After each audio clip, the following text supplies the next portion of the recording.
بات یہ تک بگڑ گئی کہ سارے خاندان والے آپس میں جھگڑتے رہے جائیداد کے بارے میں، اور یہیں پر سب کچھ سارے اپنے کمرے میں چلے گئے اور کھانا خالی رہ گیا۔ بڑے بھائی اس بات پر بہت افسوس تھا کہ آج پہلی بار اس نے اپنے چھوٹے بھائی کے ساتھ اس طرح برتاؤ کیا تھا۔ بڑا بھائی جو تھا وہ اپنے مطلب اس کا بیہیویئر چھوٹے بھائی سے بہت اچھا تھا، اس لیے وہ اسی رات کو گیا تھا کہ اسے معافی مانگے، لیکن جب وہ گیا اور جو سنا اس کو بہت دکھ ہوا۔ بڑے بھائی جب گھر کے پاس آیا، دروازے کے پاس آئے کمرے کے، تو ان لوگوں کی باتیں سننے لگا کہ وہ لوگ آپس میں کیا بول رہے کہ سارا میرا نام لے رہے ہیں، بڑے بھائی بڑے بھائی بڑے۔ آج بڑے بھائی کو دیکھا، اپنے سارے حدیں پار کر دی۔ میں تو کہہ رہا ہوں کہ اب بھی جا کے وہ بندوق لے لو اور اس پر گولی چلاؤ۔ ہاں، ارے بندوق کیا، میرے دل تو کر رہا تھا کہ اتنی بڑی تلوار اٹھا اس کی گردن اڑا دوں۔ اس نے اتنی جرأت کی کہ مجھ پر انگلی اٹھائے۔ دیکھو پریتی، کل جا کے ہم ایک ملی صاحب کے جائیں گے، اس سے سارا مشورہ کریں گے کہ جائیداد کس کے نام پر ہوگا، بڑے یا لوٹلے مطلب جو جس کو زیادہ پیار ملا ہو اس بھائی کو۔ بڑے بھائی اس بات کو سن کر بہت دکھ اور بہت ہی غصہ ہو گیا۔ وہ بزرگوں کو لا رہے جائیداد قبضہ کرنے کے لیے، میں بھی جا کر لاؤں۔ اور بڑا بھائی وہاں سے چلا گیا۔ چھوٹا بھائی اپنے کل صبح ہی روانہ ہوا تاکہ ایک ایسا بزرگ کو پیدا کر سکے، یا پھر ایسا بزرگ جو چھوٹا بھائی ان کو پیسے دے کر جائیداد اپنے نام کر سکے۔ آخر کار وہ ایک ایسے بزرگ کے پاس پہنچا جو پیسوں کے لیے سب کچھ کرنے کو تیار تھا۔ چھوٹا بھائی جب اس کے دربار میں پہنچا تو پہلے سے ہی دیکھ لا کہ یہ میرے کام کا ہے۔ وہاں پر بیٹھ کر بزرگ سے کہا، السلام علیکم بزرگ جی۔ وعلیکم السلام بیٹا، کیا حال ہے؟ خیرت سے ہو؟ میرے پاس بچے تب آتے ہیں جب کسی بڑے چیز کا مسئلہ ہو۔ بتاؤ بیٹا، میں تمہارے ساتھ کیا مدد کر سکتا ہوں؟ بزرگ جی، مجھے تو ویسے آپ کا مدد کوئی نہیں چاہیے، مدد صرف یہی ہے کہ میرا بھائی میرے ساتھ چڑھا ہے جائیداد پر۔ اب آپ ہی بتائیں، بڑے بھائی یا چھوٹے بھائی، کس میں جائیداد کس کا ہونا چاہیے؟ جہاں تک میرا علم ہے، جائیداد تو بڑے بھائی کے نام ہی ہونے چاہیے۔ چھوٹے بھائی کو یہ بات بالکل ہی پسند نہ ہے اور اس کے قریب آ کر بولا کہ دیکھو، میں تم کو 2 لاکھ پیسے دوں گی اگر تم میرے بھائی کو یہ جھوٹ بول دو کہ جائیداد اس کے نام ہی ہوں گے۔ بزرگ اس بات کو سن کر بہت تھوڑا پریشان ہوا۔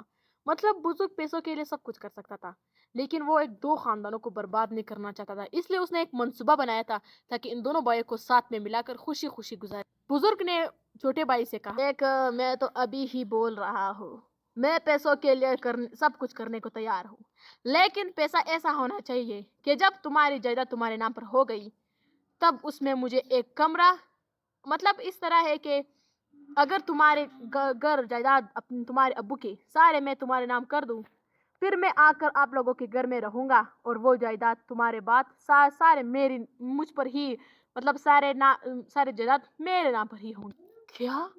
اگر یہ بوڑھا ہمارے گھر پر آ گیا اور میرے بعد ڈائریکٹ اس کے جائیداد سارے جائیداد اس کے نام پر تھے، تو پھر میرے اور اس کے درمیان کیا فرق ہوا؟ اگر میں بڑا بن گیا تو میرا جائیداد تو سارا دوسرے نمبر میرے بھائی کا بھی کر سکتا ہوں۔ اور وہ چھوٹا بھائی اس بزرگ کو کہنے لگا کہ دیکھو، مجھے جائیداد اپنے بھائی سے بچانا ہے، اگر میں اپنے بھائی سے بچا دوں اور آپ کے نام کر دوں تو پھر آپ اور ایک میرے بھائی کے درمیان کیا فرق ہوا؟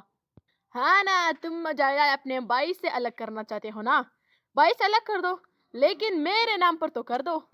نہیں، مجھے معاف کیجیے، میں اگر آپ کے نام کر دوں تو اس سے بہتر ہوگا کہ میں اپنے بڑے بھائی کے نام پر کر دوں۔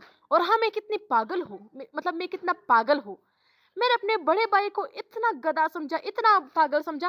وہ تو میرا بڑا بھائی تھا، وہ تو میری جان تھا، وہ تو میرا دل تھا، وہ مجھ سے بڑا تھا، وہ اتنا شفقت کرتا تھا، اتنا محبت کرتا تھا مجھ سے، لیکن میں نے لالچ میں آ کر اس کو اتنی بری باتیں سنائی۔ میں جا رہا ہوں اور میں آپ کی یہ جائیداد کبھی آپ کے نام نہیں کروں گا۔ پہلی بار میں نے زندگی میں کوئی ایسا اچھا کام کیا جس پر مجھے پیسے نہیں، لوگوں کے دعائیں تو ضرور ملیں گے۔ جب دونوں آپس میں، مطلب شوہر اور بیوی آپس میں آ گئے تو بیوی نے کہا، کیا ہوا؟ تم بزرگ سے مل گئے کیا؟ جائیداد تمہارے نام پر ہو گئے؟ چھوٹا بھائی جب جائیداد کا نام سن کر تو غصے میں آ گیا، اس کو تپڑ دے دیا۔ منوس، کنجوس، تمہاری وجہ سے میں نے اپنی بھائی کے ساتھ لڑائی کی، میں جا رہا ہوں اپنے بھائی سے معافی مانگ رہا ہوں، تم بھی میرے ساتھ آؤ تاکہ اپنی گناہوں سے ہم الگ ہو جائے۔ اتنے گناہ ہم کیے کہ ہم معافی مانگنے کی قابل ہی نہیں ہے. مجھے معاف کر دے, ساری غلطی میری ہی ہے. جب میرے اپنے بھائیوں کے درمیان لڑائی ہوا تب میں بھول گئی کہ آپ دونوں بھی بھائی ہیں. میں صرف جائیداد کے لالچ میں تھی. مجھے معاف کرے. میں بھی تمہارے ساتھ چلوں گی تاکہ ان سے معافی مانگ. رات کو بڑا بھائی بہت اداس تھا کیونکہ اپنے بھائی کو کیسے خوش کر سکے. یہی کہ اس کا چھوٹا بھائی اپنے کمرے میں داخل ہوا. چھوٹے بھائی کے سارے خاندان آ کر اور اس کے پیروں میں بیٹھ گئے اور چھوٹے بھائی نے اپنے بھائی سے کہا, بھائی مجھے معاف کر دے. مجھ سے بہت بڑی غلطی ہوئی بھائی, مجھے معاف کر دے. کیا ہوا بھائی, تم مجھ سے معافی کیوں مانگ رہے ہو؟ تم تو میرے بھائی ہو. کس وجہ سے معافی مانگ؟ نہیں بھائی, میں آپ کی معافی کی قابل نہیں ہوں. میں نے بہت بڑی غلطی کی ہے. میں جائیداد میں آ کر, لالچ میں آ کر میں نے آپ سے جھگڑا کیا. مجھے معاف کر دے. میں تو دوسرا بھائی ہوں.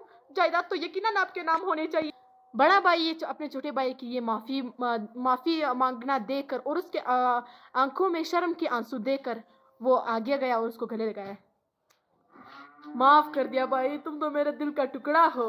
ہم نے کیسا اپنے ایک دوسرے کے ساتھ لڑائی کی جب ہم ایک دوسرے کے بھائی ہی ہیں. سارے خاندان ایک دوسرے سے خوش ہوئے اور آج کے بعد انہوں نے کبھی ہی لڑائی نہیں کی اور ساتھ ساتھ میں سب کچھ کیا. جائیداد بڑے بھائی کے نام پر ہو گئی.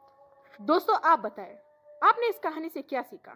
اگر آپ غور سے دیکھیں تو کہانی کا مطلب یہ ہے کہ رشتہ جائیداد سے زیادہ ضروری ہے. اور ہاں, جائیداد کیا ہے؟ صرف ایک دو ٹکڑے کا پیسہ, لیکن رشتہ ہمیشہ رہتا ہے. اور جہاں پر رشتہ ہو وہاں پر جائیداد, عزت, سب کچھ ہوتا ہے. غلطی تو ہمارے اپنے عزیزوں اور رشتہ داروں کی ہوتی ہے جو اپنے شوہروں کو بولتے ہیں کہ جائیداد اس کا نام ہی ہونا چاہیے. لیکن جائیداد تو اس کے نام کیوں نہیں چاہیے جو اس کے قابل ہو.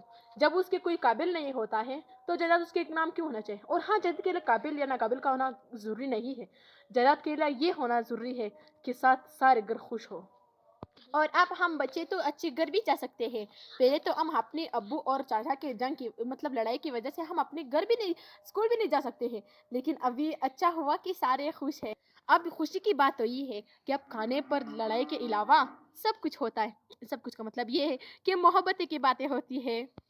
اگر آپ کو یہ کہانی اچھی لگی ہو تو چینل کو سبسکرائب, کمنٹ اور شیئر ضرور کیجیے. اور ساتھ میں یہ نہ بولے کہ جائیداد اور رشتہ داروں میں آپ لوگوں کو کیا چاہیے. اگر جائیداد چاہیے تو ہماری ویڈیو دیکھے بھی نہیں, لیکن اگر رشتہ چاہیے تو ہماری ویڈیو